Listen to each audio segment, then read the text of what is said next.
Torta, tuba, tablea, hablon, and stone buildings. These are just some of the things that Argao is known for. Indeed, this beautiful municipality in southern Cebu has so many cultural, culinary, and agricultural offerings that makes it a place that you would want to run to the comforts to. My name is Andrea Pateña-Matheu, and today I'll be showing you my destination.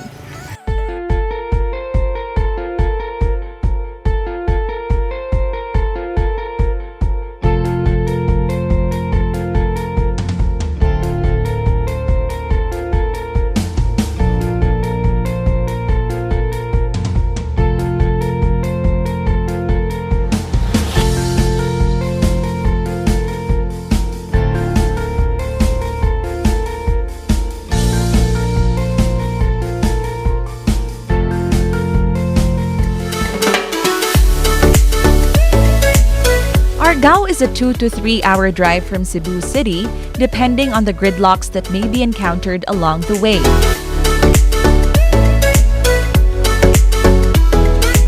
It is a first-class municipality with 45 barangays and is considered to be one of the oldest towns in Cebu, having been founded by the Spaniards and established as a pueblo in the year 1608.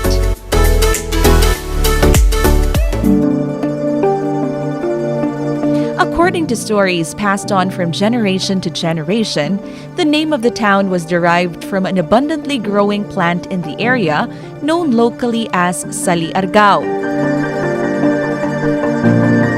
A walk in Argao's gorgeous Spanish-era town plaza called Cabecera de Argao would definitely give anyone a glimpse of what has been. Its Casa Real is considered as the oldest existing town hall and the only remaining clay-tiled structure in Cebu.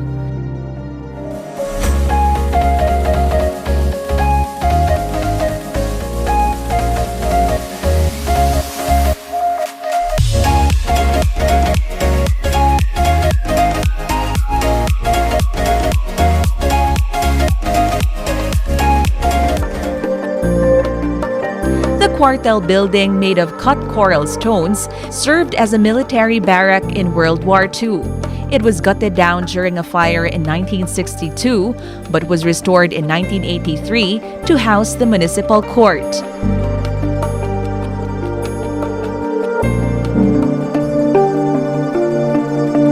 In front of the legislative building, you can see Spanish cannons that were used to defend the pueblo from Moro raiders. These were brought to Argao in the years 1600 and 1700, but are still usable until now. The star of the plaza is the grandiose 17th century Baroque church of Saint Michael the Archangel, with a beautiful belfry that houses antique bronze bells. Once you enter the church, one of the first things you'd notice is the amazing ceiling, highlighted with religious murals.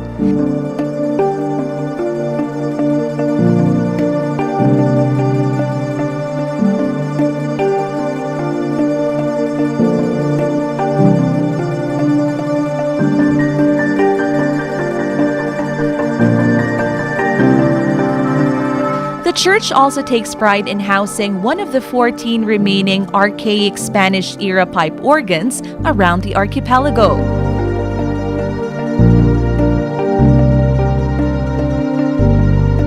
Outside the church, you can also see the 14 high reliefs of the Via Crucis, which is one of the 2 remaining intact Via Crucis in the Philippines.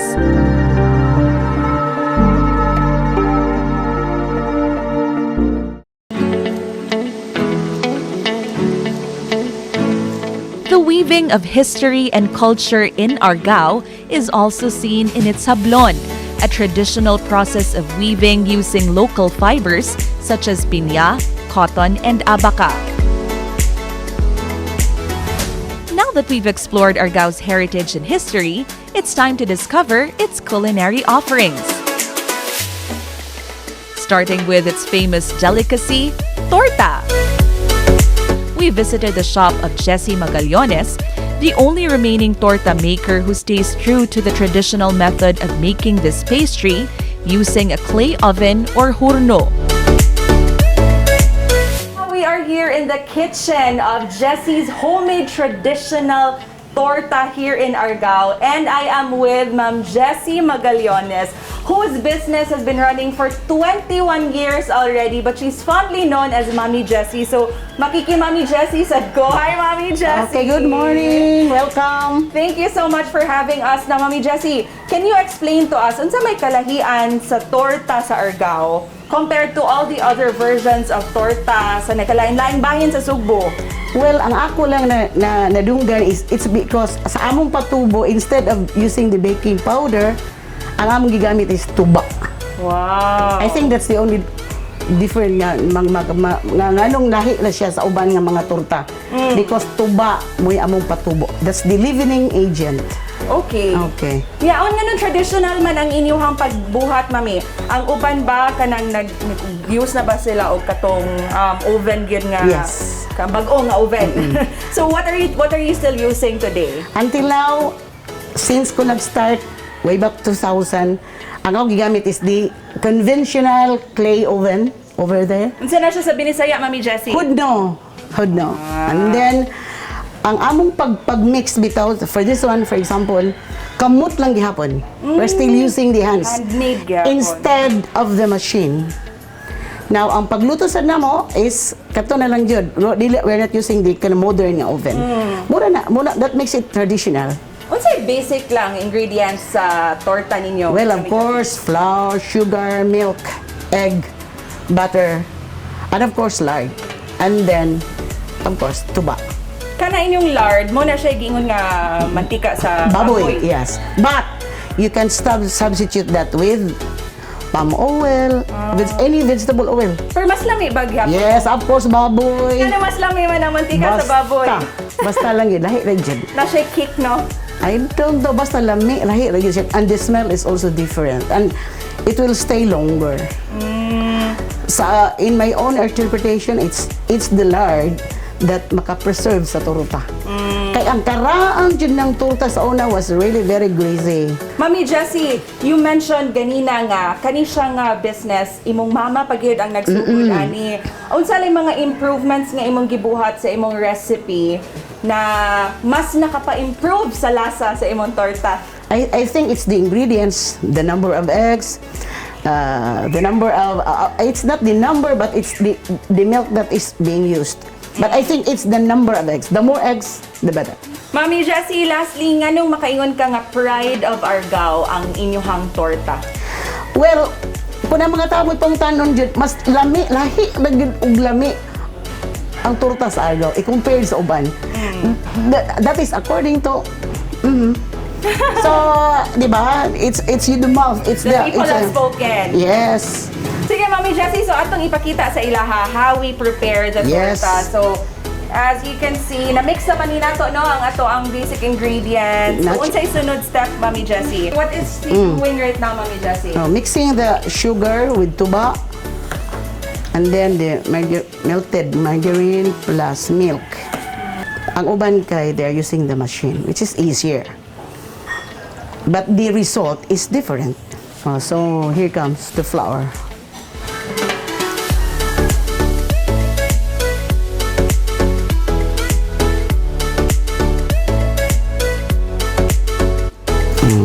You try to observe later on, mugahi na siya. Mugahi na siya. So, muna ang nga, everything is measured. Kaya if it's not measured, mugahi or muhumog prasad ang tiyahang mixture. Now, lupig pa yung machine. Now, we have to add that's the lard.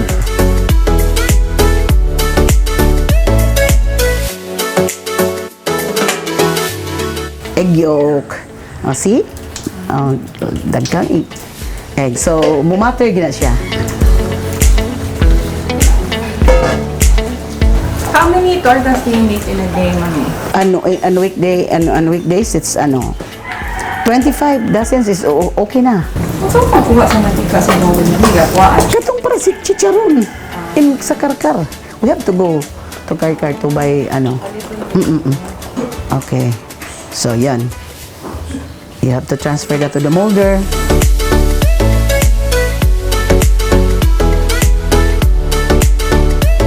Kani, aside from yung physical appearance, no, nakita niyo, mura na siya nag-rise. You have to do this. Nakulang pa. Kung tagugtubili kayo, that means okay na. Luto na. When the torta batter has already risen, they then put it inside the horno or clay oven, heated by burning dried coconut husks.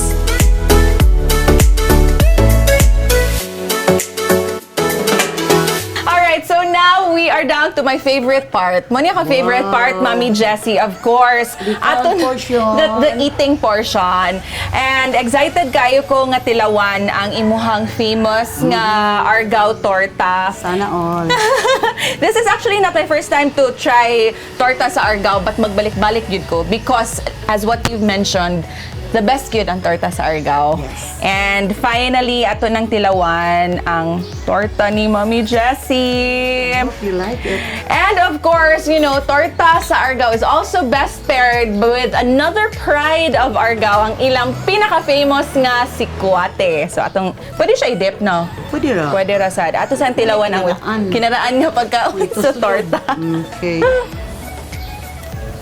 Mami, worth it good ang 2-hour travel gikan sa Cebu City padung dinhi sa Argao para sa torta ni Mami Jessie. So ato na ang ituslob ang kinaraan. Siya sa ice candy nga. Yes. Nga tablea, still tablea. O di ba? Chocolate. Chocolatey.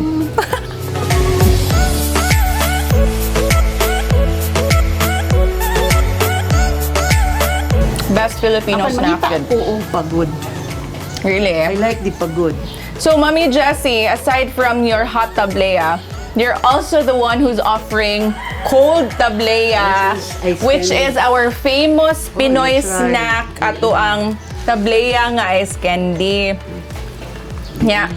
Paakon man jud ni, wa man jud tay choice. Paakon man jud ang plastic.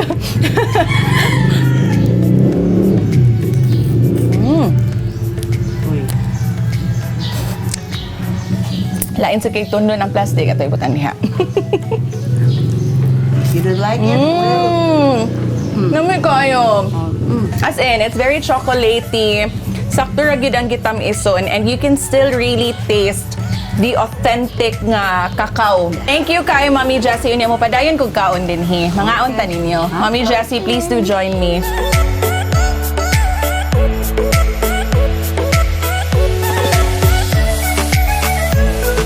Aside from torta, Argao is also known for their tablea and tuba.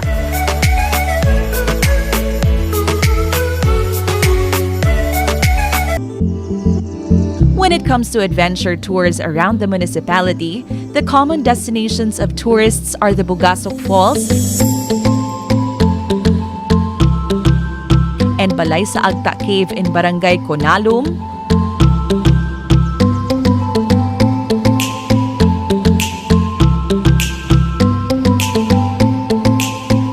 and the rice terraces in Barangay Butong.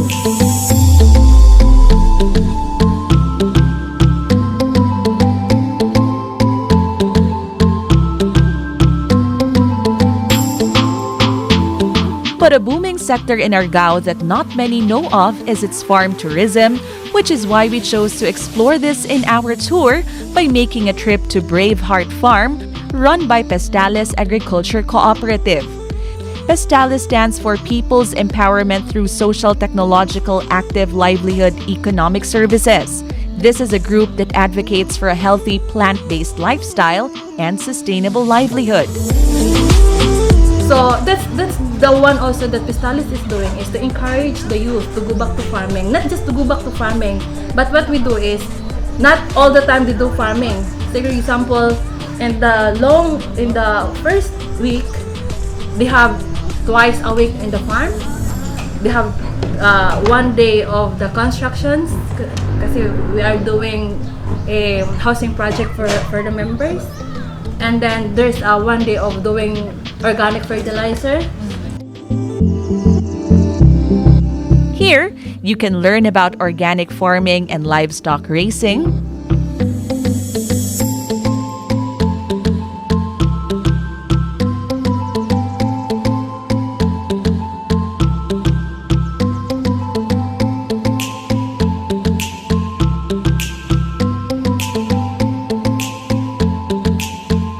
composting, and making organic fertilizers. So this time we are with Miss Lynn and the youth members of Pestales Cooperative, and this time they are going to show us how to make organic liquid fertilizer such as this one right here.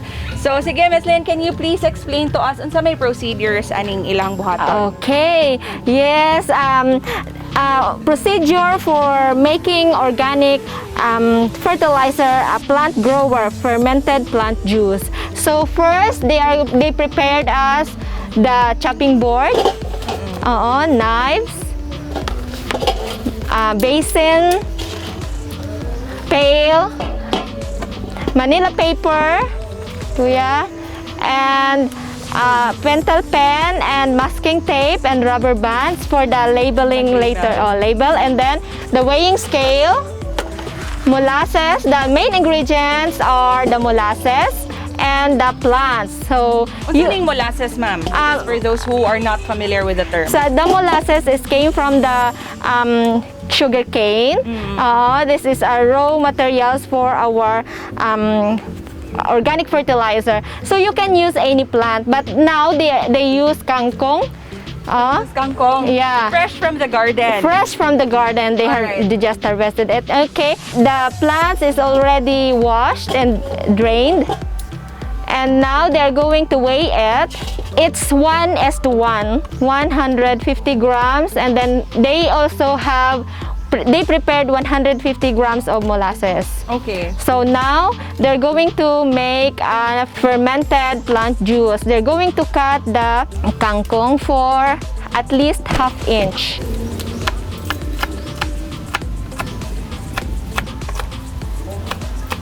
They can use any plants, vegetables, and it will be from the garden.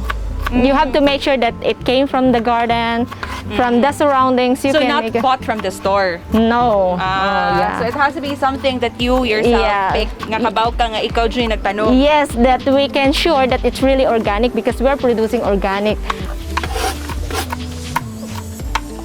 Okay, they're going to mix it with molasses.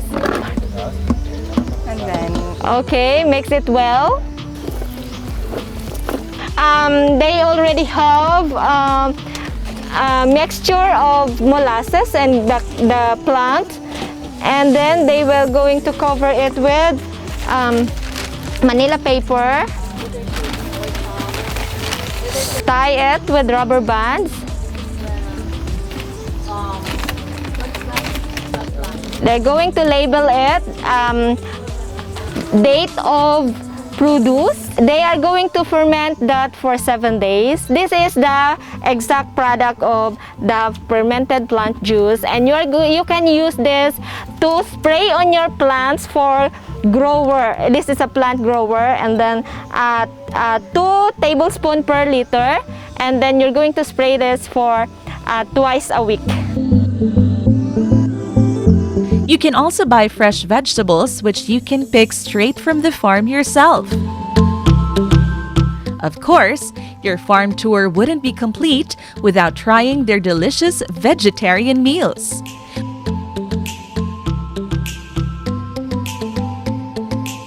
We then visited the eco-village of Pestales, where we discovered how they prepare their naturally processed products such as their turmeric and moringa powder.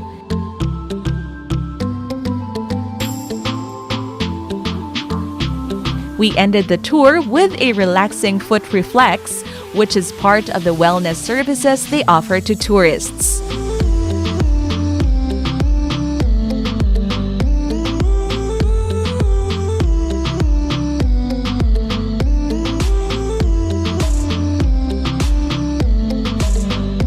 So there you have it. If you're looking for a quick escape from a stressful city life, you know where to go. Come visit Argao. And of course, we'd like to remind everyone that when you travel, you always have to travel safe and travel responsibly. This has been Andrea Pateña-Matheu for My Destination.